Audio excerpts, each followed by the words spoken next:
ठीक आहे. मला आणखी 2-3 मुद्द्याच्या बद्दल तुमचं मत जाणून घ्यायचं आहे, कारण तुम्हीही अशा परिस्थितीतून, ज्या संघर्षातून आलात, त्यामुळे तुम्ही त्याच्याबद्दल भाष्य करू शकाल अशी माझी आपल्याला विनंती आहे. पण अभिजित ब्रह्मनाथकर आपल्यासोबत आहेत. ज्या प्रकारची परिस्थिती स्थानिक स्वराज्य संस्थांच्या निवडणुकीमध्ये आपल्याला दिसते, खरं तर जनतेच्या मधून निवडून जाणारा हा नगराध्यक्ष असणार आहे. या नगराध्यक्षाच्या निवडणुकीमध्ये खरं तर ही स्थानिक पातळीवरची कार्यकर्त्यांची निवडणूक म्हणून पाहिलं जातं. राजकीय नेते आपल्या कार्यकर्त्याला ताकद देण्यासाठी मैदानात उतरतात असं आपण पाहिलं. पण असं का दिसतं यावेळेस की मंत्री सुद्धा आपल्या पत्नीला, आमदार आपल्या पत्नीला, बहिणीला, आईला, कुणालाही निवडणुकीच्या मैदानात उतरवू पाहतायत? एवढं काय आहे इथं की जेणेकरून स्थानिकमधल्या या छोट्या निवडणुकीत सुद्धा आपली प्रतिष्ठा पणाला लावली जाते? विलास, तालुका आणि जिल्हा स्तरावर जी सत्तेची केंद्र आहेत त्यात नगरपालिका, जिल्हा परिषद, जिल्हा बँक हे सर्वात महत्त्वाची आहेत. अशा ठिकाणी जर आपल्या घरातला व्यक्ती असेल तर सत्तेच्या केंद्राच्या आजूबाजूला असणारी जी जनाधार असलेली मंडळी आहे, कार्यकर्ते मंडळी आहेत, त्यांना जोपासण्याचं काम सोपं होतं. हे मागच्या काही वर्षात आपल्याला दिसून आलं.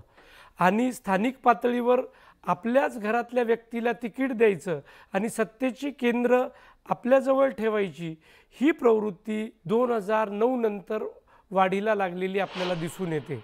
2009च्या आधी असं होतं की पक्षाचं काम करतो, पदाधिकारी आहे, आपला निष्ठावान कार्यकर्ता आहे, त्याला ते तिकीट द्यावं, तो निवडून येईल. परंतु हे करून बघितल्यानंतर मध्यंतरीच्या काळात तो एवढा सुदृढ होतो, तो सुदृढ झालेला बालक दुसऱ्या पक्षात जातो आणि विधानसभेला आपल्या समोर येतो. ही अशी उदाहरणं आपण पाहिलेली आहेत. त्यामुळं नेत्यांमध्ये ही प्रवृत्ती बळाला आली की जर ही सत्तेची केंद्र आहेत ती आपल्याच घरात राहिली तर एक तुल्यबळ विरोधक आपल्या मतदारसंघात तयार होणार नाही आणि त्याच्याशी द्वंद्व करायची वेळ येणार नाही. म्हणून आपल्याला या सगळ्या स्थानिक स्वराज्य संस्थांच्या निवडणुकीत घराणेशाहीचं प्राबल्य वाढलेलं दिसतं. आणि हेच आपल्याला आगामी जिल्हा परिषदेमध्ये दिसेल, महानगरपालिकांमध्ये दिसेल. त्यामुळं कमी अधिक प्रमाणात हे चित्र सगळीकडं आहे. लोकशाही म्हणजे आता जनबल न ठरता हे परिवार बल आणि धनबल आहे त्या बाजूला झुकलेलं आपल्याला दिसतं. वैभवजी, खरं तर शिवसेना, बाळासाहेबांची जी शिवसेना होती ती शिवसेना कशासाठी ओळखली जायची? तर त्यांनी टपरीवाला सुद्धा मंत्री बनवला, त्यांनी भाजी विकणाऱ्याला आमदार केला, सामान्यातली सामान्य पोरं हिरून, म्हणजे फक्त काय इथं नेतृत्व घराण्यातच जन्माला येतं आणि बाकी सगळे काय बिंडोकच असतात असं काही नाहीये ना. बाळासाहेबांनी दाखवून दिलं सामान्य घरातली पोरं सुद्धा किती चांगलं नेतृत्व देऊ शकतात आणि नेते होऊ शकतात. पण अचानकपणे एवढं सरेंडर व्हायची काय वेळ आली राजकीय पक्षांना? तुमच्या सुद्धा पक्षामध्ये असं दिसतंय की आता घराणेशाही वाढीला लागलेली आहे. नाही, आपण बघितलं असेल मगाशी विश्लेषकांनी सांगितल्याप्रमाणे आपल्यासमोर विरोधकच तयार होता कामा नये. आज एखादा निवडून आला आपल्यासमोर, तो उद्या आपला विरोधक होईल, आपल्या तुलनेने बरोबरी होईल. यासाठी मोठ्या नगरपालिका, या बँका, या निवडणुकीमध्ये आपल्याच कुटुंबातलं कोणतरी आलं पाहिजे असं प्रत्येक राजकीय लोकांना वाटत असतं. आणि त्याचबरोबर आता आपण बघितलं असाल की भारतीय जनता पार्टीने ज्या पद्धतीने राजकारण सुरू केलंय की आपल्यासमोर विरोधकच नको आहे, म्हणजे विरोधकच ठेवायचं नाही. आज आज मी सांगतो की 11 वर्ष भारतीय जनता पार्टी सत्तेमध्ये आहे, राज्यामध्ये आहे. किती कार्यकर्ते घडले, तो सामान्य कुटुंबातले कोण लोक आमदार झालेत, कोण खासदार झालेत, कोण मंत्री झाले, ह्याचा आढावा तुम्ही घ्या. म्हणजे एखाद्या पक्षाचे, जसं आपण बाळासाहेबांबद्दल सांगितलं की आमच्यासारख्या सामान्य माणसाला सुद्धा त्यांनी आमदार बनवलं आणि अनेक लोकांना आमदार बनवलं. आपल्यासमोर तो इतिहास आहे की ती नावं आता पुन्हा पुन्हा घेण्याची गरज नाही. परंतु जेव्हा सत्ता असते तेव्हा अशा सामान्य लोकांना संधी देण्याचा प्रसंग होतो, त्याला त्या राजकीय नेत्याला संधी निर्माण होते. आज भारतीय जनता पार्टीला सुदैवाने ती संधी मिळाली आहे. आज सत्तेत असलेल्या पक्षांना किती सामान्य लोकांना संधी दिली आहे. आज आपण बघितलं असेल की शिंदे शिवसेनेने सुद्धा ठाकरे कुटुंबियांना आरोप केले, पण त्यांच्यातले किती लोकांचे कुटुंबीय त्या ठिकाणी काम करतायत, किती लोकांना त्या कुटुंबियातल्या लोकांना संधी. आपण सांगितलं की गायकवाड आमदार आहेत, त्यांनी आपल्या पत्नीलाच उमेदवारी दिली आहे. म्हणजे आज पक्षाचे धोरण सुद्धा काय निश्चित नसतं. पक्षाच्या धोरणाने खरं तर पक्ष जो पक्ष सत्तेत असतो त्यांनी त्यावेळी कार्यकर्त्यांनी एक धोरण ठरवलं पाहिजे की सामान्य लोकांना नाही. आता राजकारणामध्ये तुम्ही बघत असाल की नवीन पिढी येतच नाहीये.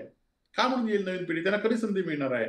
आणि ह्या सगळ्या पैशाच्या वावरामुळे आता खरं तर जसे पत्रकार आज तुमच्यासारखे काही ठराविक हातावर बोटावर मोजण्या इतके लागलेत, तसंच राजकीय दुर्दैवाने राजकीय क्षेत्रामध्ये सुद्धा राजकीय लोक, सामाजिक लोक हे किती हातावर बोटावर इतके लागतील याचा पुढे भविष्यात आपल्याला गंभीरपणे विचार करावा लागेल. आज जे लोक थांबलेत त्यांच्याकडनं सुद्धा लोकांच्या अपेक्षा असतात. आज आम्ही एका मुद्द्यावर लढतोय, आमच्याकडनं पण लोकांच्या अपेक्षा असतात. बरोबर. आणि त्यामुळे मला एक मुद्दा जोडायचा आहे यामध्ये. आपण जेव्हा असं म्हणतो की सर्वसामान्य माणूस राजकारणात येत नाही, तर ही वस्तुस्थिती आहे.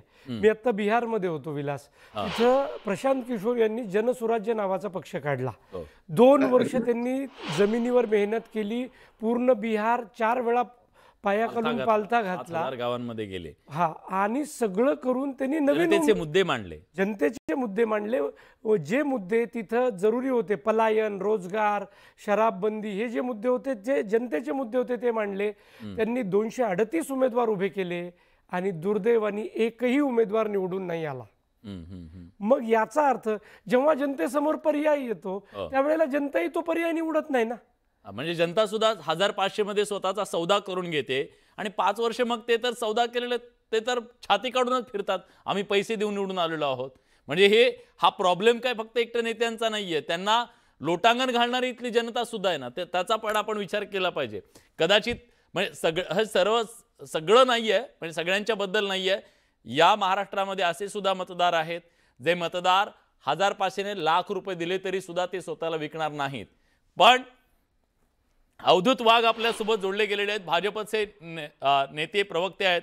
अवधूतजी, खरं तर तुम्ही येण्याच्या आधी तर बरीच चर्चा झाली.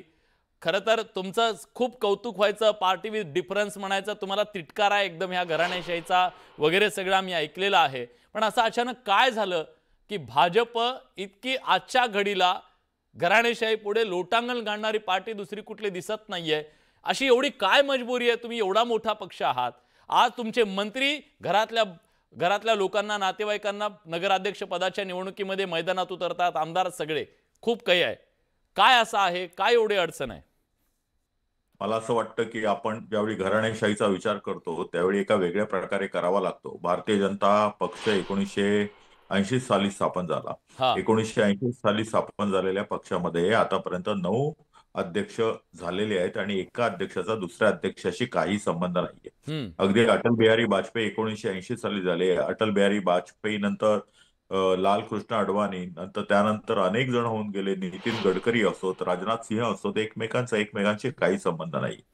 भारतीय जनता पक्षाने जे पंतप्रधान दिलेले आहेत ते 2 पंतप्रधान म्हणजे अटल बिहारी वाजपेयी आणि मोदी यांचा परस्परांशी काही संबंध नाही. भारतीय जनता पक्षाने आतापर्यंत जे मुख्यमंत्री दिलेले आहेत त्यातील एका मुख्यमंत्र्याचा दुसऱ्या मुख्यमंत्र्याशी किंवा त्यानंतर झालेल्या मुख्यमंत्र्याशी काही संबंध नाही.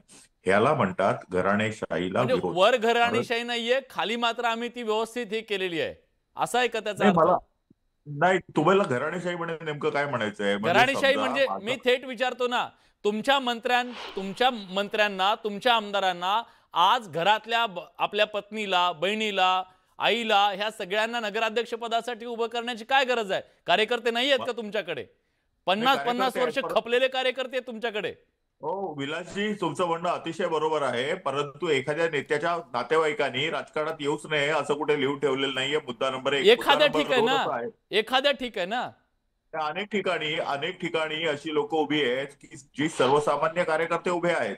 आणि जर सर्वसामान्य कार्यकर्त्यांनी मिळून ठरवलं की या व्यक्तीला आपल्याला नगराध्यक्ष पदासाठी उभं करायचं आहे, पक्षाला वाटलं, तर त्याच्यामध्ये कोणाला दुःख वाटायचं कारण नाही. मग तुम्ही ज्यावेळी पाहिलं, तुम्ही कशी काय टीका करता? मग काँग्रेसवाल्यांवर तुम्ही टीका करता, झोडपून करता त्यांना दिसलं की. मग त्याच्यामध्ये काही चूक नाहीये. याचं कारण असं की पंडित जवाहरलाल नेहरू नंतर इंदिरा गांधी नंतर राजीव गांधी नंतर बॅक सीट मध्ये बसलेल्या सोनिया गांधी नंतर राहुल गांधी, याला म्हणतात घराणेशाही. लालू प्रसाद यादव नंतर राबडी देवी नंतर तेजस्वी यादव नंतर अजून मला त्याचा मुलगा केवढा आहे माहित नाही, पण तोच होणार. बाळासाहेब ठाकरे नंतर उद्धव ठाकरे नंतर आदित्य ठाकरे, करुणानिधी नंतर ठीक आहे. हा, हनुमानजी याला म्हणतात घराणेशाही. हनुमानजी, हा, त्यांची किती घराणेशाही नाही. मोतीलाल नेहरूंनी ज्या काळात कलेक्टरला 30 रुपये पगार होता त्या काळात 15,000 रुपयाचं घर दान केलं देशाला. मला मोतीलाल नेहरूंची घराणेशाही मान्य आहे. ज्या पंडित नेहरूंनी 11 वर्ष तुरुंगवास भोगला आणि या देशामध्ये लोकशाही आणली, आधुनिक भारत आणला, धरणं आणली, त्यांची घराणेशाही मला मान्य आहे. ज्या इंदिराजींनी बँकांचं राष्ट्रीयकरण केलं आणि सेस कायदा आणला किंवा जमिनी सगळ्या कोळांच्या नावावर केल्या, ज्या इंदिरा गांधी पाकिस्तानचे 2 तुकडे केले, त्यांची घराणेशाही मला मान्य आहे. ज्या राजीवजींनी IT धोरण आणलं, ज्या राजीवजींनी उच्च शिक्षणाचं धोरण आणलं, त्या राजीवजींची घराणेशाही मला मान्य आहे. ज्या सोनियाजींनी माहितीचा अधिकार आणला, शिक्षण हक्क कायदा आणला, अन्न सुरक्षा कायदा आणला, त्यांची घराणेशाही मला मान्य आहे. आणि जे राहुलजी गांधी संविधान वाचवायसाठी रस्त्यावर उभे आहेत, त्यांची घराणेशाही मला मान्य आहे. पण नरेंद्र मोदी साहेब कुठल्याही घराणेशाहीतून आले नाहीत. तरी संविधान संपवायला निघालेत, तरी हिंदू मुस्लिम दंगली करायला निघालेले आहेत, तरी दलितांवर अत्याचार करतायत. ही घराणेशाही नसली, साध्या घरातला माणूसही लोकशाही मोडायला असला तर मी नेहरू घराण्याची, गांधी घराण्याची, लोकशाहीवादी, संविधानवादी घराणेशाही मान्य करायला तयार आहे आणि ती या देशानं मान्य केलेली होती. शेवटचा मुद्दा सांगतो की स्थानिक स्वराज्य संस्था या गोष्टीत सत्तेच्या विकेंद्रीकरणासाठी काँग्रेस पक्षानं आणल्या. यशवंतराव चव्हाण साहेब असतील, PB सावंत साहेब असतील, हे सत्तेचं विकेंद्रीकरण हा हेतू होता, म्हणून जिल्हा परिषद अध्यक्ष झाले. याच काँग्रेस पक्षानं महिलांना 33% नंतर 50% आरक्षण आणलं आणि सामान्य घरातल्या महिला या मुख्यमंत्री पदापर्यंत जाऊ शकल्या, जिल्हा परिषद अध्यक्ष, नगराध्यक्ष होऊ शकल्या, पंचायत समिती मेंबर होऊ शकल्या, सरपंच होऊ शकल्या. 3.5 लाख महिला आज माझ्या पक्षानं आणलेल्या धोरणातून सामान्य घरातल्या आज सरपंच आहेत, जिल्हा परिषद अध्यक्ष आहेत, पंचायत समिती सदस्य आहेत, नगरसेविका, महापौर आहेत. माझ्या पक्षाची सत्ता असताना पुण्याच्या महिला महापौर कमलताई व्यवहारे काँग्रेसच्या होत्या. त्याच वेळेस राज्याच्या राज्यपालपदी बसलेल्या, पक्षाच्या अध्यक्षपदी बसलेल्या महिला आम्ही बघितल्या, कॅबिनेट महिला आम्ही अशा बघितल्या, राष्ट्रपती आम्ही महाराष्ट्रामध्ये महिला बघितल्या, पंतप्रधान आम्ही महिला बघायची स्वप्न बघू शकतो. हे धोरण काँग्रेसचं आहे, कधीतरी भाजपवाल्यांनी मान्य करावं. बरं, ठीक आहे. अवधूतजी, मुद्दा हा आहे, हे बघा, ते लपवतच नाहीयेत, ते घराणेशाहीचं खुलं समर्थन त्यांनी केलं. पण तुम्ही आता हे मान्य करताय का की या घराण्यांच्या शिवाय या महाराष्ट्राची सत्तेचा केंद्र ठरू शकत नाही? हे घराणे जिकडे जातील तिकडे सत्ता, त्यामुळे आता आम्हाला पण पर्याय नाही, अशी तुमची धारणा झाली आहे का अनुभवातून? नाही, असं आहे की स्थानिक स्वराज्य संस्थांचा विचार केला असता तर आपल्याला वेगळ्या दृष्टिकोनातून पाहावं लागेल. स्थानिक स्वराज्य संस्थांचे मतदारसंघ खूप छोटे असतात. स्थानिक स्वराज्य संस्थांमध्ये कित्येक लोकांनी आणि कित्येक फॅमिलीजनी आपापली जाळी तयार केली आहे, हे नाकबूल करू आपण शकत नाही. मग मी तुम्हाला काही उदाहरण देतो. तुम्ही अकलूजला जाऊन पहा. अकलूजला विखे पाटलांनी एवढ्या कोऑपरेटिव्ह संस्था स्थापन केलेल्या आहेत, अगदी ट्रान्सपोर्टची पण त्यांची संस्था आणि शाळा पण त्यांच्या, कॉलेजेस पण त्यांची, ऊसाची गुराळं पण त्यांची आणि सगळंच त्यांचं. अशा प्रकारे त्या क्षेत्रामध्ये अनेक कार्यकर्त्यांना त्यांनी सामावून घेऊन नोकरी देऊन नंतर एक प्रकारचं आपली एक वोट बँक तयार केली आणि ते जिकडे जातात तिकडे. अवधूतजी, आज तुमच्या ज्या काँग्रेसच्या घराण्यांच्या बद्दल तुम्ही सातत्यानं कोसत होतात, ते सगळे घराणे जवळपास मला वाटतं सगळे तुमच्याकडे आलेत.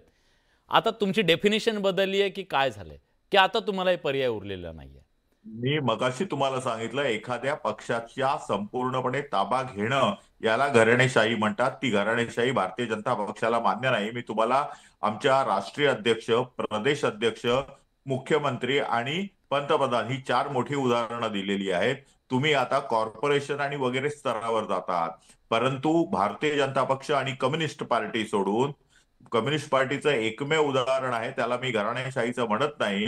ज्यावेळी करात पती पत्नी ह्या दोन्ही पॉलिट ब्युरोच्या मेंबर होत्या, त्या स्वतःच्या कर्तृत्वाने तिथे गेल्या, हे मी मान्य करतो. वृंदा करात ह्या करातांच्या पत्नी म्हणून तिकडे गेल्या नाही, त्या स्वतः एक कम्युनिस्ट कार्यकर्त्या होत्या, लढाऊ नेत्या होत्या, म्हणून पॉलिट ब्युरोमध्ये पोहोचल्या. अशी जी उदाहरणं असतात ती उदाहरणं आपल्याला घ्यावी लागतात.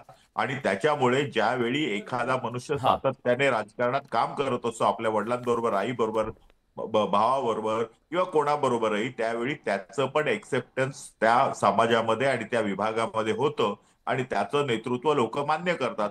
हे जर मान्य करत असतील तर मला वाटतं की त्याला काहीही चर्चेच्या नाही. तुम्ही एक मिनिट